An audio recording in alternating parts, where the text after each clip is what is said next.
أعلى وبمطالب أعلى وبأعداد أكبر. ومن الآن نقول ونقول عند السفارة، عند باب السفارة. والآن نتعرض قبل كلمة مع الشيخ نهتف سوريا بدها حرية، سوريا بدها حرية، سوريا بدها حرية، سوريا بدها حرية، سوريا بدها حرية، سوريا بدها حرية، سوريا بدها حرية، سوريا بدها حرية، سوريا بدها حرية، سوريا بدها حرية، سوريا بدها حرية، سوريا بدها حرية. شباب كلمة مع أحد الأئمة المخلوعين الإمام رشيد الهاجري الذي أبى إلا أن يقول كلمة الحق، ولم تكتفي السفارة بمجازرها بل تدخلت حتى في من يتكلم ومن يصمت. والآن إلى هذا الرجل هذا البطل ليقول كلمة الشيخ رشيد الهاجري.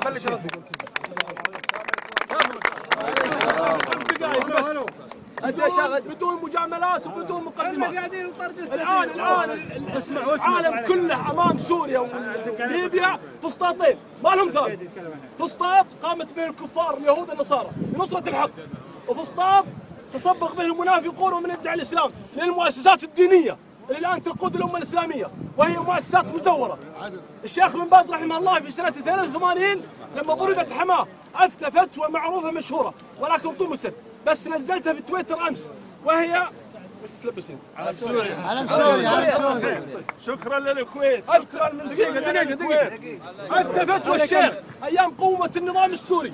يقول الشيخ بن باز يجب على المسلمين سنة 83 قبل 30 سنة أن يناصروا إخوانهم في حماه ويجاهدوا معهم بالنفس والنفيس والمال. يجب الجهاد. وقال رحمه الله يجب طرد حافظ الأسد الكافر النصيري. والآن في هذا اليوم نجد بعض المؤسسات الدينية ارفع العلم، ارفع العلم، ارفع العلم يا جماعة. خلينا نتكلم شيء. هذا الفسطاط فسطاط غالب، فسطاط الفراعنة. نحن مع فسطاط عادية. ندعو الآن اليوم أن الإسلام الذي يسأل إلى تنفيذ الطواغيت هذا إسلام مزور. الإسلام هو الحرية، هو العطاء، هو احترام النفس واحترام الدين واحترام والعدالة. هذا الإسلام الذي جاء به النبي صلى الله عليه وسلم. أما الإسلام المزور الذي تدعي معه مؤسسات الدول العربية الإسلامية هذا إسلام مزور غير حقيقي طمس مع سقوط الدولة العثمانية. ومن هذا أن يقرأ التاريخ فيرجع لفتاوى العلماء قبل 80 عاما. تكبير! الله أكبر! تكبير! الله أكبر! الله أكبر! احنا نواب متجمعين مساحة إرادة معانا النائب السابق عبد الله عكاش. دم الشهداء ما ينباع. يا بشار اسمع. لحظة يا شباب. دم الشهداء. الحراك السياسي أمر مطلوب في كل المجتمعات العربية الإسلامية، وهذه ثورة عربية من المحيط والخليج، فيجب الحراك أن يكون حراك سياسي محنك. يجب أن تمارس الشعوب صلاحياتها في اتخاذ القرار. أموال تم إعطاء هذا النظام البعثي الدموي يقتل أبناء شعبه من أموالنا، ولا في تحرك فعلي من قبل الشعب ولا حتى من نواب الأمة. ليست قضية الطرد السفير أو الطرد أو عدم قطع العلاقات مع النظام، بل الحكومة باشرت بإرسال وفد اقتصادي، وبعض الدول الخليجية كالمملكة العربية السعودية وبعض الدول الثانية أتت بدعم مادي من 360 مليون. البترول ما فيهم خير. قتل أبناء الأمة الإسلامية بأموالهم. فيجب أن يكون الحراك سياسي، يجب أن يكون الحراك سياسي ليس عواطف. تنتهي الثورات بقضية الأمور العواطف، لكن يجب أن يكون تحركنا وفق الأطر الدستورية، وكذلك حراك شعبي يطالب بطرد هذا السفير اللي هو الآن يمثل عار على الكويت، خاصة بأنه يقتل أبناء يريد طرد السفير. الشعب يريد طرد السفير. الشعب يريد طرد السفير. الشعب يريد طرد السفير. الشعب يريد طرد السفير. الشعب يريد تنبيه صغير بس. اولا الاخوه السوريين اللي شاركوا اليوم، اسمع يا شباب اسمع. اي تعرض من قوات الامن للاخوه السوريين اللي شاركوا اليوم مكتب المحامي اسامه مناور راح يدافع عنهم ونرجو الامر الثاني. جزاك الله كل خير. الله كل خير. احنا اليوم الاخوان كلهم من مختلف التوجهات تعاونوا مع أرجو من العميد أو اللواء أو العقيد حسان العويش ينقل الصورة للوزير.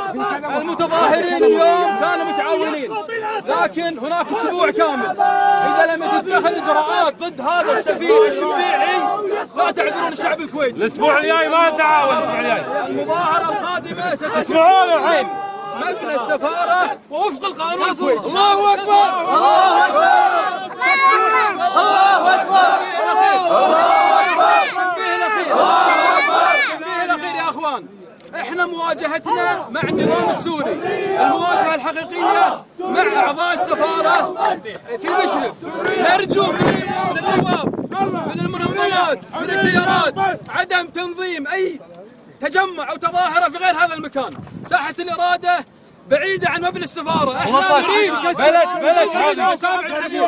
لذلك من الآن أي تنظيم لتظاهرة غير هالمكان هو تخريب. لذلك الجمعة المقبلة ستكون بالفعل طرد الشبيح السوري في الكويت. يا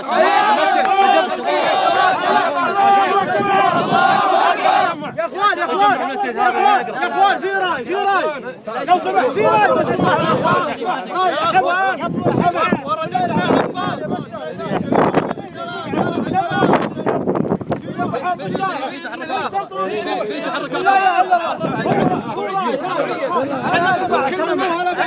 ان شاء الله يا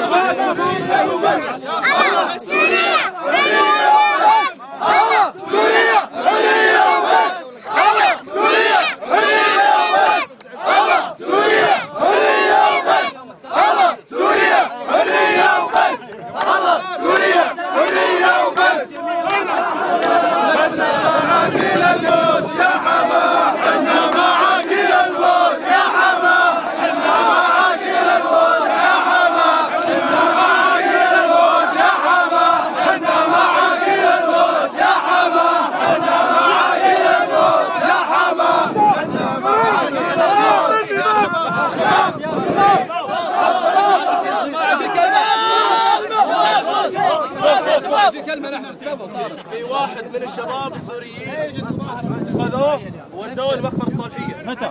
تو الحين. يا شباب!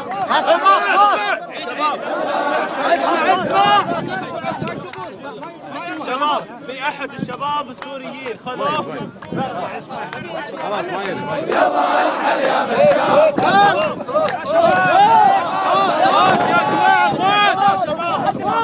يا شباب واحد من الشباب اعتقلوه، خذوه الشرطه ودوه لمخفر الصالحيه. يلا كل المخفر ما طلعوه نحملها وزير الداخليه ورئيس الوزراء على طول. يا شباب احد الاخوان السوريين خذوا مخفر الصالحيه، احد الاخوان السوريين خذوا مخفر الصالحيه. يطلع الحين يا سوري حنا معك، يا سوري حنا معك.